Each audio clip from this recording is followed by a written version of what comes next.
This episode of the SSI Executive Conversations podcast is a continuation of our conversation with Karen Posey. On this episode, Darwin and Karen dive deep into what misalignment can look like and what are the key signs to look out for.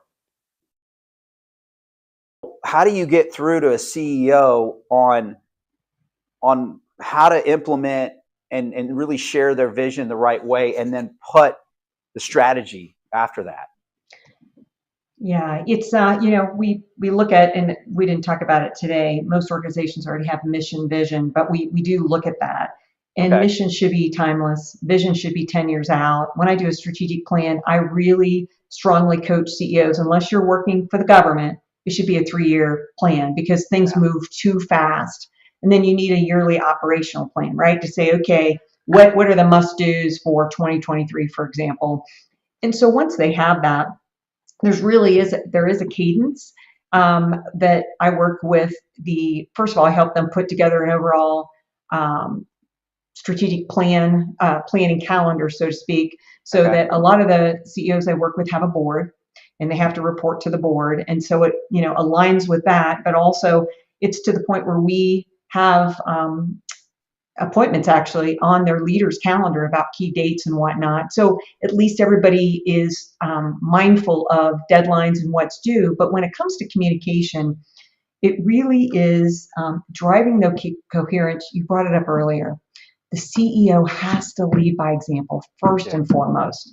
And that sometimes can be very hard because they might not be consciously competent or consciously aware, not competent, but they might not be consciously aware that they are, they've got that issue. And so seeing them with their leadership team, a lot of times I'll sit in on those meetings because most of them are virtual now anyway. And I'm able to identify that and bring it to the CEO's attention. And it's like anything else. Once you do bring it to the CEO's attention, then he or she has awareness, right? And that's half the battle. A lot of times they don't even know that they're not doing it. And then working with the leadership team to make sure that they've got the tools and templates they need and the expectation, which I can't underscore enough. I think a lot of times my observation is the CEO doesn't know how to set the right expectations for the leaders as far as communicating and rolling out the plan and making sure, for example, onboarding of new hires. They should all know your vision, your mission, your strategic 3-year strategic plan, your yearly operational plan, and then having them, how does this relate to you in your role, right?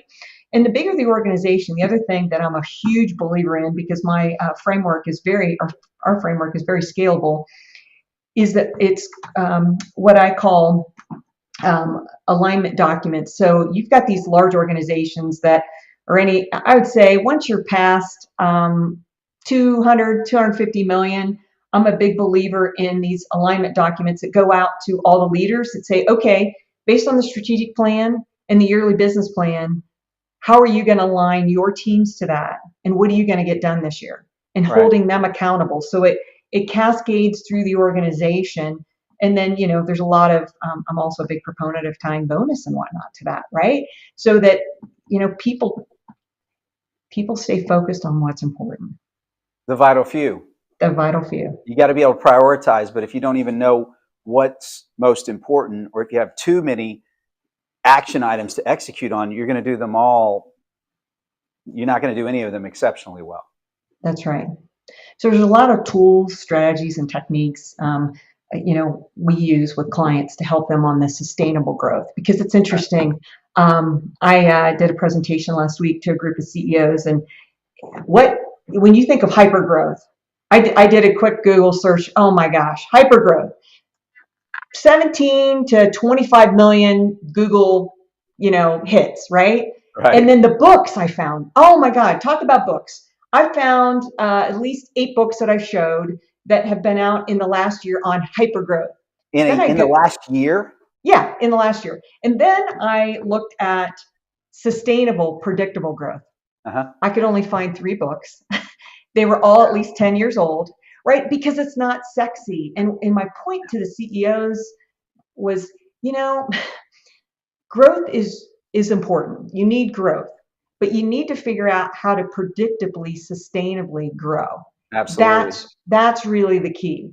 And it's not sexy sometimes, right? It's not sexy. It's the day-to-day block and tackling, but that's what's critical I, to I did. I achieving did it. Karen. I did so we do training, get together as a team because we have a few remote people, and I did a presentation this last holiday season during our gathering in December on why companies fail and how businesses grow and the percentage of companies that fail in the first 2 years, the percentage of those that are still around and make it past year 5.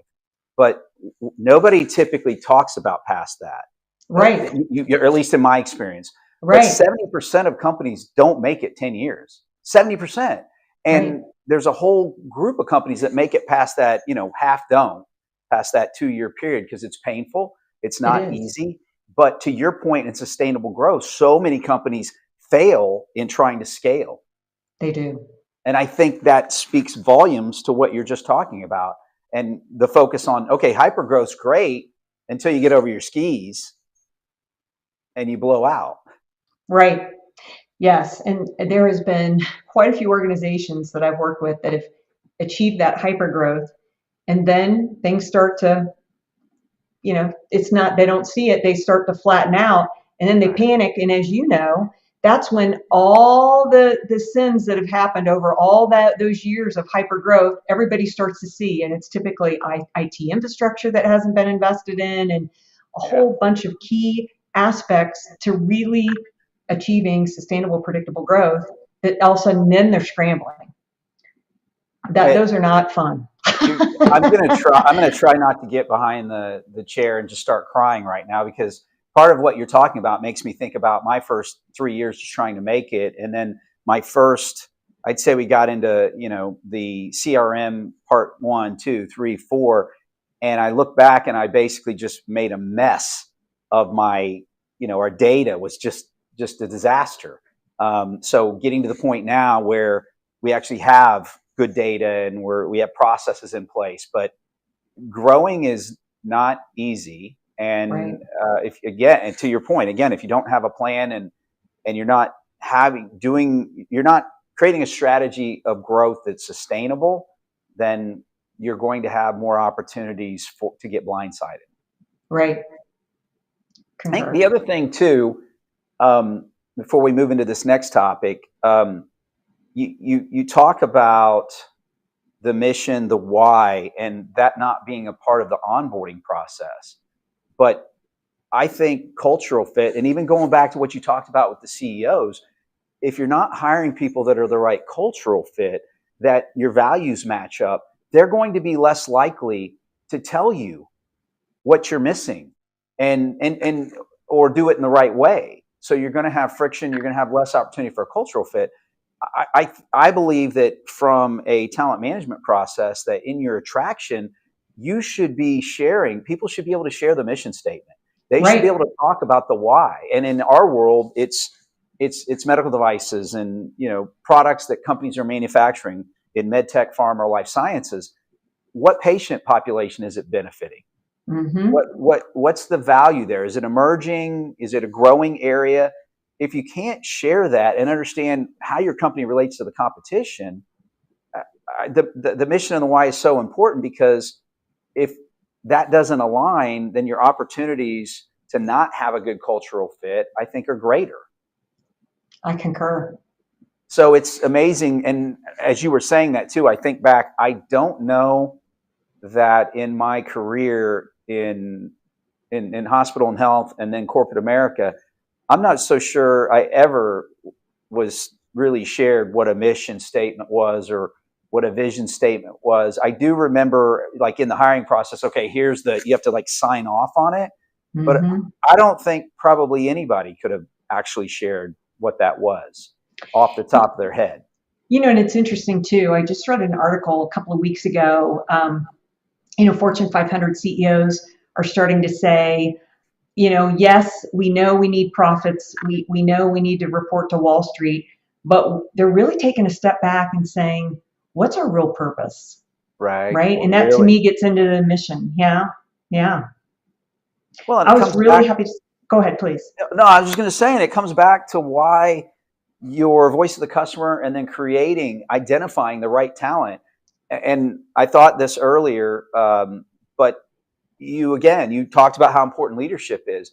Why people leave companies, the number one reason for the longest period of time is the immediate manager and leadership. Yeah. So how important is how the type of people you hire, do they understand what true servant leadership is? Right. And do they fit the culture relevant to the mission and the why? Because engagement, a big part of that comes from feeling valued in what you do, and that what you're doing is bringing real value to other people. And in a sense, I think that's where passion comes from. So it's so important. It is. It is. I work with a lot of high-tech IT CEOs, and they used to always hire for technical ability, right? And engineers and whatnot, which makes sense. But they've really shifted, and I'm so happy to see this, because I use a little bit different terminology than you do. I look at knowledge, skills, and attributes, right? But same things. Right. And really looking at those attributes, right? And the skills and the attributes, because what they finally figured out in a lot of cases is if you find the right skills and attributes, you can train anybody to really achieve those roles. And they find that longer, they're going to stay with the company longer term versus just always hiring. And don't get me wrong, it's not that you don't sometimes hire based on the best knowledge there is out there, depending on what you're trying to do. But to your point earlier, those soft skills, those attributes, people don't change. you got to really, no, you got to really, you really have to want to change. And there's a subset of people that I think are not self-aware enough. They're not, because you can't look in the mirror, you're not going to change. But then there's a lot of aspects of change that aren't easy. They're hard, and it's easier to not change. That's right. Yeah, it's typically, by the time I get done working with the client's strategic plan and business plan, I know their leadership team pretty well, and the CEO and I have a great relationship, and that's where I end up coaching them. And inevitably, that's where my partners come in, because I have my partners come in because they need one of their leaders needs coached, or several leaders need coached, or they need help in sales or whatnot. And there's lots of opportunity there. So in terms of knowledge, ability, and what was the third? What's knowledge, skills, and attributes? Yeah, so knowledge, skills, and attributes. And I think it can be easy for somebody to think that I'm kind of saying things that benefit our industry. That's not my intent at all, because people don't pay. I mean, the recruiting industry is a $180 billion industry. And I look at it like the legal industry. Nobody wants to pay a lawyer. Nobody wants to pay a recruiter. But it's 180 billion for a reason. Mm-hmm. And so from a strategy standpoint, not having it as a part of your hiring strategy in some aspect is probably not going to be very likely. So you really have to understand your strategy, combination of strategies, and how you want to, how your talent management strategies are going to adjust as your company grows. So people aren't paying us the amount of money or paying us a fee to bring them more risk. And so I want to be clear, that's not what I'm talking about. But in terms of understanding what that minimal skill set is and how you measure that, capture the information in a process that's consistent and allows you to compare and contrast, I think that's really important. But at the same time, when you hire people and how you assess and look at talent, how open you are to talent, are you willing to hire people ready for the next step in their career? They're ready to stretch. They're hungry. And if they fit the culture and they have the right attitude, that could be an amazing hire. Are you open to crossover talent? Somebody that's ready to go into an area and take skills that they have and then learn and grow as a person that brings value. Strategies for autonomy is going to be a constant topic of conversation moving forward. Or do you just want to overpay? And or do you expect people, I always say this, expect them to cross the road, get the end of the line for the same amount of money? How great is your leadership and value prop to expect that? And so I think in terms of what you're talking about, you really have to understand what's important to you and think about that in terms of how you evaluate talent. That's right. I agree. And sometimes I find that leaders are in too big of a hurry. They just want someone in the position, and they really don't take the time to think about what's really important. And then the other thing I see all the time, and I work with the CEOs on this, even though, just based on previous training I've had early in my career, the hiring manager spends so much time talking that the candidate just sits there and nods and answers a few questions, and they think they're brilliant because the hiring manager was talking the whole time. It's like, no, your job is to let them talk 90% of the time. You're to ask questions, but you got to set it up right and help people feel comfortable with that. And I don't know if you found this as well. I think there's so much leadership training years ago, and then there was a hiatus for several years. And I think organizations are waking back up and saying, we need to invest again in leadership training and future leader training, because it really is vital to the organization. Well, how many things that are transactional really have great value? And in terms of, I grew up with Zig Ziglar and, Tom Hopkins, sales closes and those kind of things. Right. At the end of the day, there's a book that came out in the last 10 years on complex sales. And, things that are not complex, people, if they're not very expensive, they'll buy it, for $3 or whatever, just to get you away. But people aren't going to do that with a complex sale and a high price ticket item. And That's so leadership's the same standpoint. I think as we've gotten greater technology, we've got more distracted, more of, sort of the microwave society piece, it's easier to get more transactional.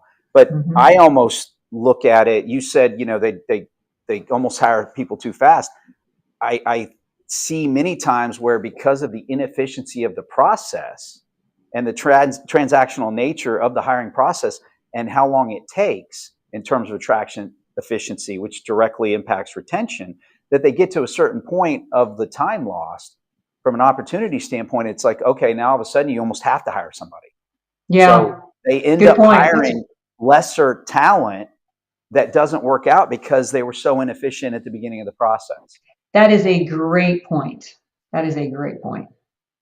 I'm going to tell my mother you said that. I'm going to mark that down. I got the great point. For the video recording of this podcast, along with additional resources, make sure to find us on the web at ShurigSolutions.com and follow us on social media and LinkedIn at Shurig Solutions.